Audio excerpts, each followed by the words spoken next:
नमस्ते विद्यार्थियों, हम राजस्थान बोर्ड की 12वीं क्लास में चलने वाली पुस्तक है मानव भूगोल का 5वां अध्याय पढ़ रहे हैं। कौन सा अध्याय पढ़ रहे हैं? 5वां अध्याय पढ़ रहे हैं, जिसका नाम है प्रवास एवं मानव विकास। ठीक है, इसमें हम प्रवास के बारे में पढ़ रहे हैं। किसके बारे में पढ़ रहे हैं? प्रवास के बारे में पढ़ रहे हैं। और प्रवास से संबंधित इससे पहले हमने हमारे इस चैनल पर 2 वीडियो अपलोड कर रखी हैं। ठीक है ना। प्रथम वीडियो में हमने प्रवास का अर्थ, परिभाषा, संकल्पना और प्रवास के भेदों को समझाने की कोशिश की थी। और दूसरे वीडियो में हमने प्रवास के अपकर्ष और प्रतिकर्ष कारकों के बारे में विस्तार से पढ़ा था। जिन विद्यार्थियों ने ये दोनों वीडियो देखे हैं, उनका मुझे विश्वास है कि ये वीडियो अवश्य समझ में आए होंगे। और जिसने नहीं देखे हैं तो उनसे आग्रह करता हूं कि प्लीज एक बार वो दोनों वीडियो अवश्य देख लें, ताकि आज का टॉपिक आपको समझाने में किसी प्रकार की कोई दिक्कत ना आए। ठीक है, तो शुरू करते हैं आज का टॉपिक, जिसमें हम पढ़ेंगे प्रवास के पक्ष। प्रवास के पक्ष। ठीक है, प्रवास निवास के उद्देश्य से व्यक्ति का अपने मूल स्थान को छोड़कर किसी दूसरे स्थान पर जाकर बस जाने को क्या कहते हैं? प्रवास कहते हैं। प्रवास के पक्ष पढ़ेंगे। ठीक है ना। प्रवास के जो पक्ष हैं, इसमें प्रवासी जनसंख्या का विभिन्न पक्षों के आधार पर अध्ययन किया जाता है। अर्थात यूं कहें हम, प्रवास के जो पक्ष हैं उनमें प्रवासी जनसंख्या का विभिन्न दृष्टिकोणों के आधार पर अध्ययन किया जाता है। ठीक है ना। इसके अंतर्गत है प्रवास के जो पक्ष हैं, उसके अंतर्गत इसके अंतर्गत है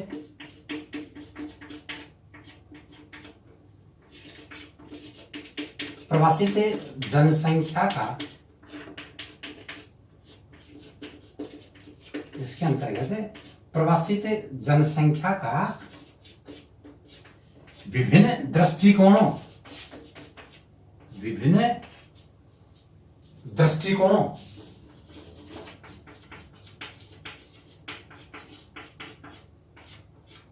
या पक्षों के आधार पर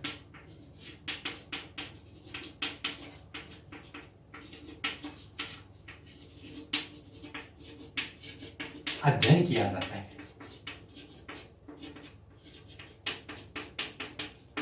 ठीक है ना। इसके अंतर्गत है प्रवासी जनसंख्या का विभिन्न दृष्टिकोणों के आधार पर अध्ययन किया जाता है। ठीक है ना। दृष्टिकोण कौन कौन से हैं? कौन कौन से हैं? कहता है प्रवास का स्थान कौन सा है। ठीक है ना। प्रवास है, उसका स्थान कौन सा है, यानी एक देश से दूसरे देश की ओर प्रवास हो रहा है तो अंतरराष्ट्रीय प्रवास, एक देश की सीमा रेखाओं के अंदर हो रहा है तो अंतरराज्यीय या स्थानीय प्रवास। ठीक है, यानी प्रवास का स्थान कौन सा है। और दूसरा, प्रवास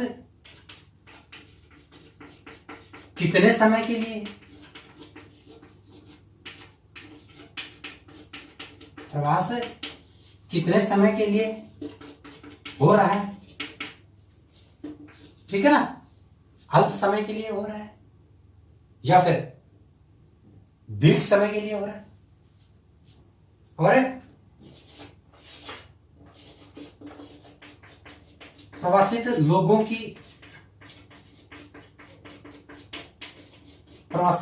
की संख्या कितनी है।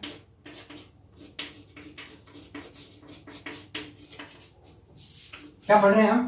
प्रवास के पक्ष पढ़ रहे हैं। कहता है प्रवास के जो पक्ष हैं, इसके अंतर्गत प्रवासी जनसंख्या का विभिन्न पक्षों या विभिन्न दृष्टिकोणों के आधार पर अध्ययन किया जाता है। दृष्टिकोण कौन कौन से हैं? पक्ष कौन कौन से हैं? ये वाले पक्ष में कहता प्रवास का स्थान कौन सा है। ठीक है ना।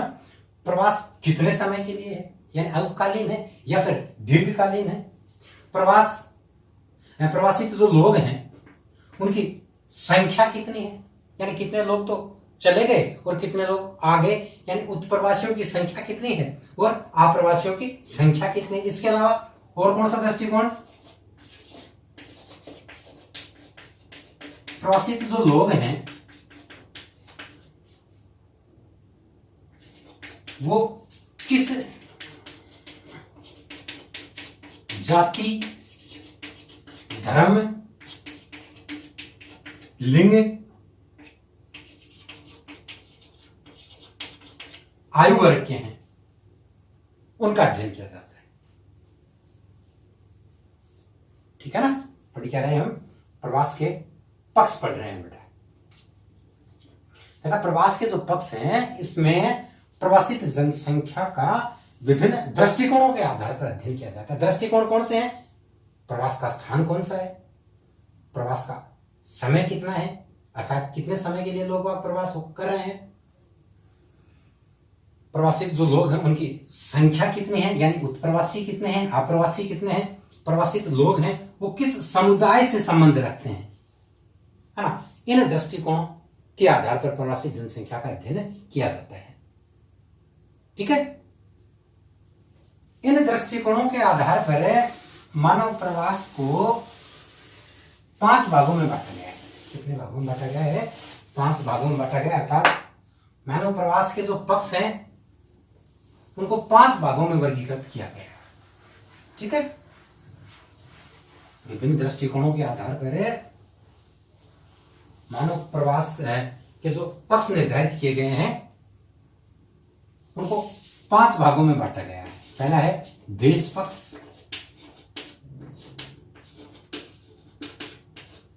दूसरा है काल पक्ष, तीसरा है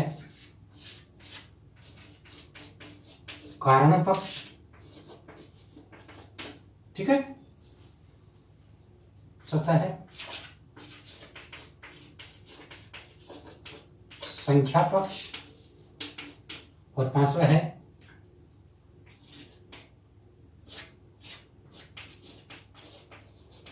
स्थिरता पक्ष। कितने पक्ष हैं, 5 पक्ष हैं।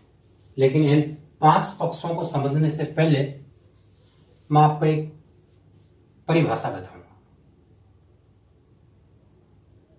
वो परिभाषा आप प्लीज आप अपने रजिस्टर में अवश्य उतार लें,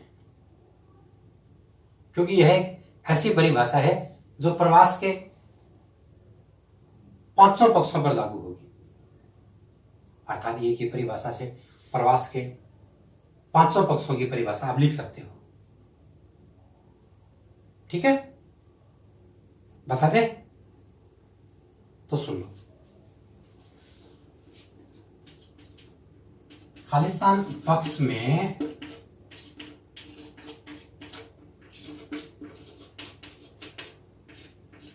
प्रवास के ऑब्लिक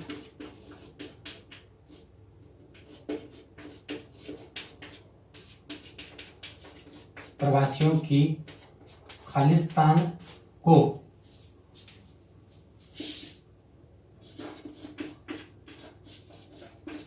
आधार मानते हुए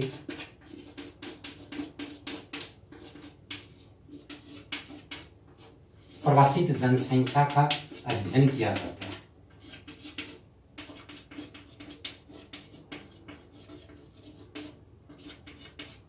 जनसंख्या का अध्ययन किया जाता है।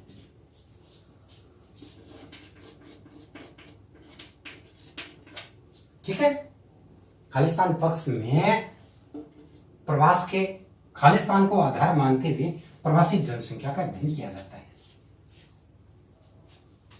पढ़ेंगे हम देश पक्ष के बारे में। किसके बारे में पढ़ेंगे, देश पक्ष के बारे में।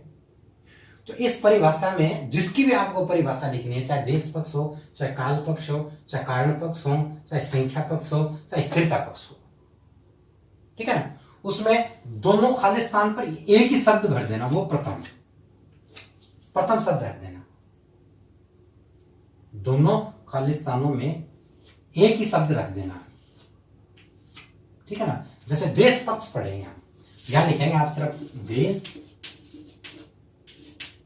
देश पक्ष में, इसको विकल्प के रूप में चुने, ठीक है ना। इसको विकल्प के रूप में लेंगे, इसको लेंगे या फिर इसको लेंगे। देश पक्ष में प्रवास के, यहां भी क्या लिखेंगे हम, देश, प्रवास के देश को आधार मानते हुए प्रवासी जनसंख्या का अध्ययन किया जाता है, ठीक है। देश पक्ष में प्रवास के देश को आधार मानते हुए प्रवासी जनसंख्या का अध्ययन किया जाता है।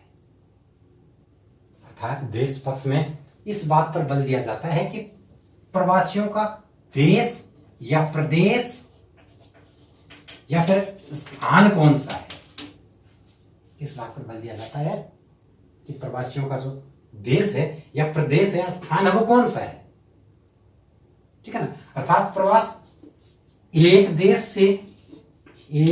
से दूसरे देश की ओर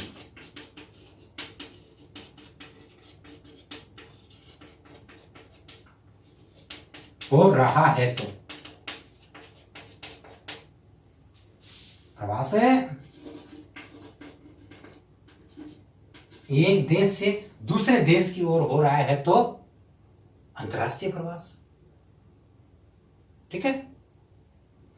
एक स्थान से दूसरे स्थान की ओर हो रहा है तो अंतरराज्यीय प्रवास, ठीक है ना। प्रवास का स्थान कौन सा है इस बात पर बल दिया जाता है, ठीक है ना। एक देश से दूसरे देश की ओर हो रहा है तो अंतरराष्ट्रीय प्रवास हो गया। एक महाद्वीप से दूसरे महाद्वीप की ओर,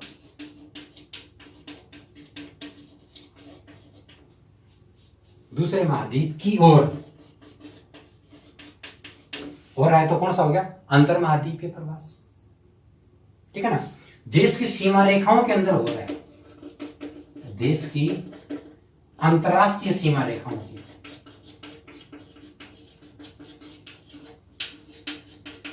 सीमा रेखाओं के अंदर हो रहा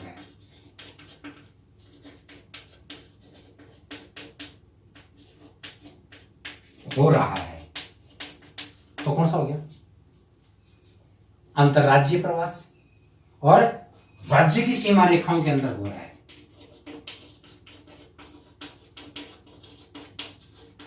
राज्य की सीमा रेखाओं के अंदर हो रहा है तो स्थानीय प्रवास, ठीक है ना। अर्थात देश पक्ष में देश या प्रदेश या स्थान को आधार मानते हुए प्रवासी जनसंख्या का अध्ययन किया जाता है, ठीक है। ये हो गया आपका देश पक्ष। अब हम पढ़ेंगे काल पक्ष।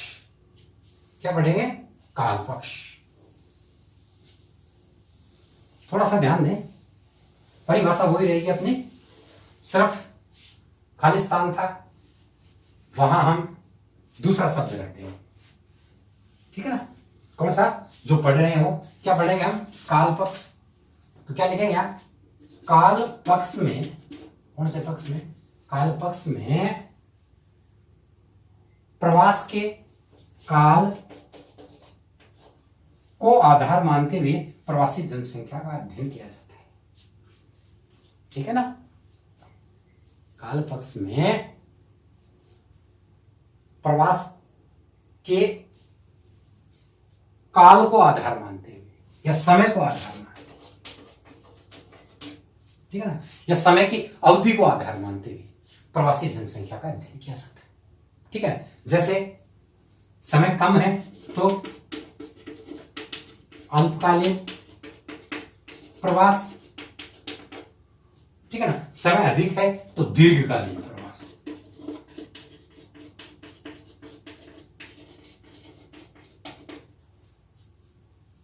अर्थात काल पक्ष में इस बात पर बल दिया जाता है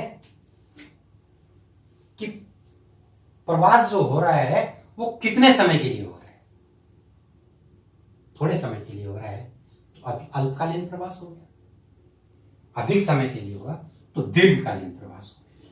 अल्पकालीन में 1-2 दिन के लिए, दैनिक प्रवास भी होता है, मौसमी प्रवास भी होता है। ठीक है। और दीर्घकालीन 5 साल के लिए या 10 साल के लिए। अल्पकालीन प्रवास का एक उदाहरण मेरे को याद आ गया। एक दिन एक बार बोर्ड की एग्जाम में क्वेश्चन आया था कि दिक् परिवर्तन क्या है। दिक् परिवर्तन, दिक् परिवर्तन क्या है, क्वेश्चन आया था। दिक् परिवर्तन, दिक् परिवर्तन यानी दैनिक परिवर्तन को बोलते हैं बेटा, दिक् परिवर्तन।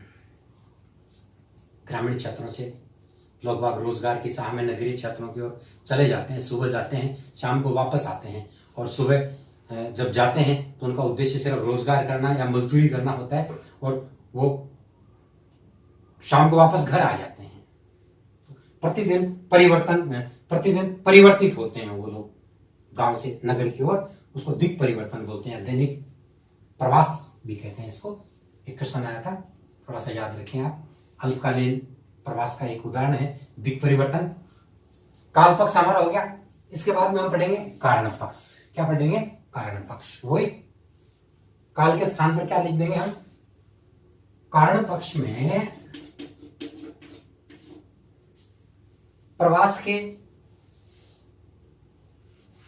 कारणों को आधार मानते हैं। किसको आधार मानेंगे? कारणों को। प्रवास के कारणों को आधार मानते हुए प्रवासी जनसंख्या का अध्ययन किया जाता है। ठीक है। प्रवास के कारण कौन से हैं? कई कारण हो सकते हैं भाई। भौतिक कारण हो सकते हैं,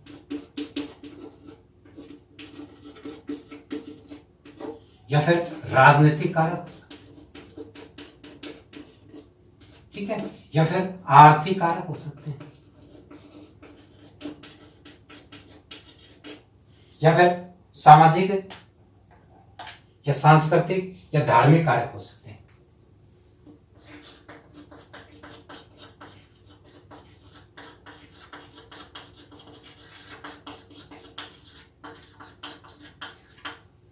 ठीक है ना। भौतिक कारक है,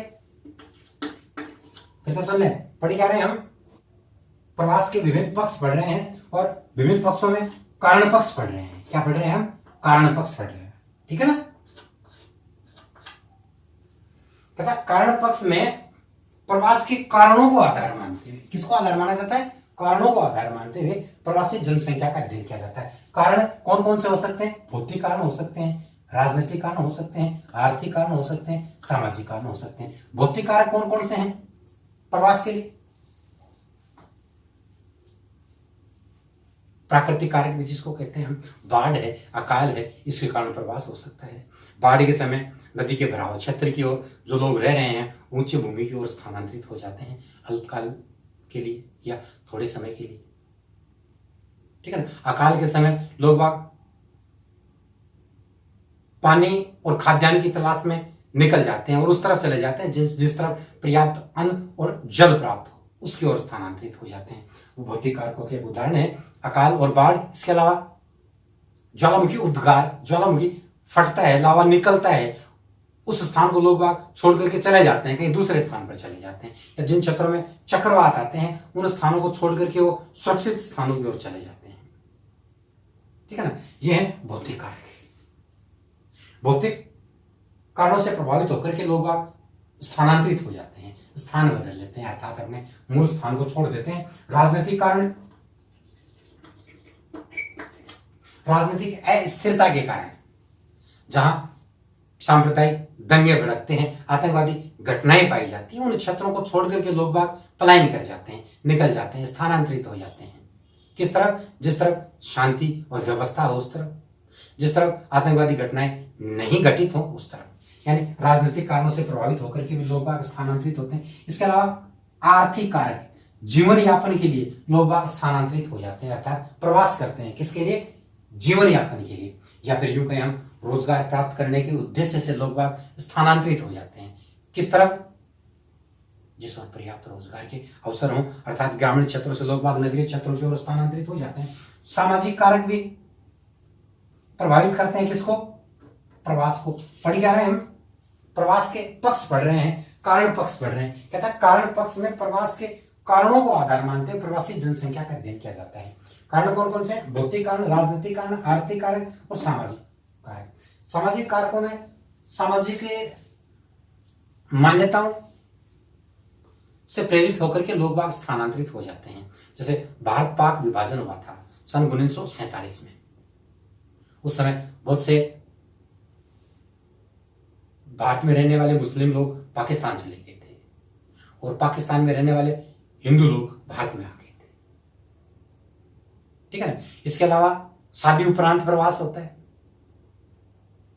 ठीक है ना। विभिन्न देशों की मान्यताओं के अनुसार शादी के बाद पत्नी है वो अपने पति के साथ रहना चाहती है। ठीक है ना। और अपना मूल स्थान छोड़ करके पतिदेव के साथ चली जाती है और जहां कहीं भी पति महोदय रहते हैं महिला भी वही रहती है, अर्थात स्थानांतरण हो जाता है। किसके कारण? सामाजिक कारणों के कारण। पढ़ क्या रहे हैं हम? कारण पक्ष पढ़ रहे हैं। कहता कारण पक्ष में प्रवास के कारणों को आधार मानते प्रवासी जनसंख्या का अध्ययन किया जाता है। इसके बाद में हम पढ़ेंगे संख्या पक्ष।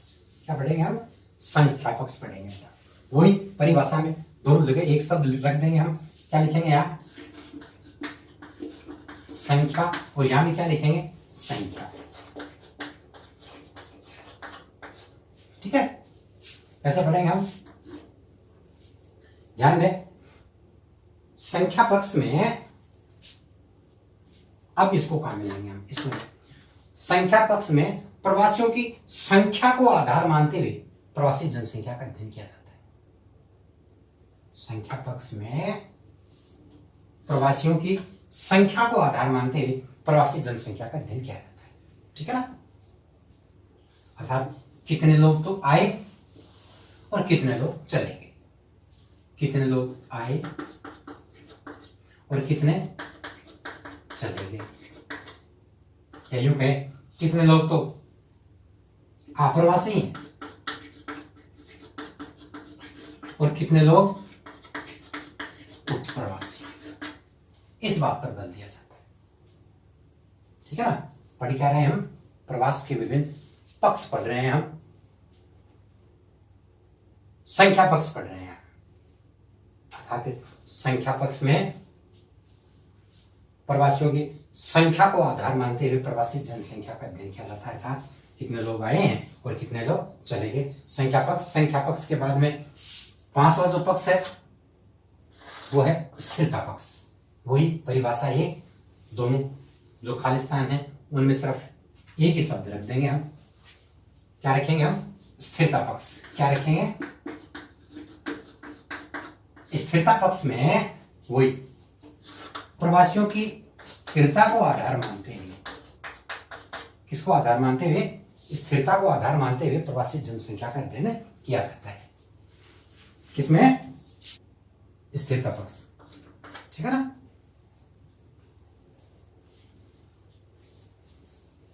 क्या होता है? स्थिरता पक्ष में प्रवासियों की स्थिरता को आधार मानते हुए प्रवासी जनसंख्या का अध्ययन किया जाता है।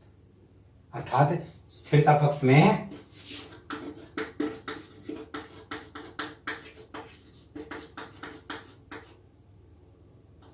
प्रवासित जनसंख्या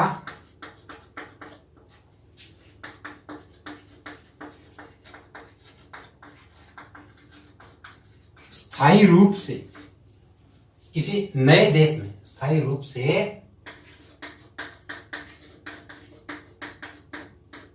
किसी नए देश में जाकर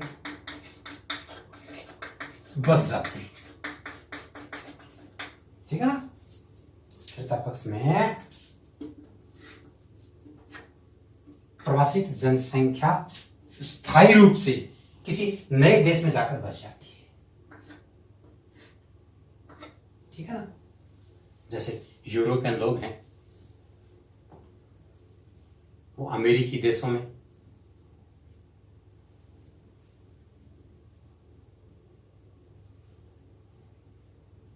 या ऑस्ट्रेलिया महाद्वीप में, या दक्षिणी अफ्रीका में स्थायी रूप से जाकर बस गए। जो एक स्थिरता पक्ष का अच्छा उदाहरण है। ये थे प्रवास के विभिन्न पक्ष, जिसमें प्रवासी जनसंख्या का विभिन्न पक्षों के आधार पर अध्ययन किया गया। आज बस इतना ही, फिर मिलेंगे एक नए टॉपिक के साथ। धन्यवाद।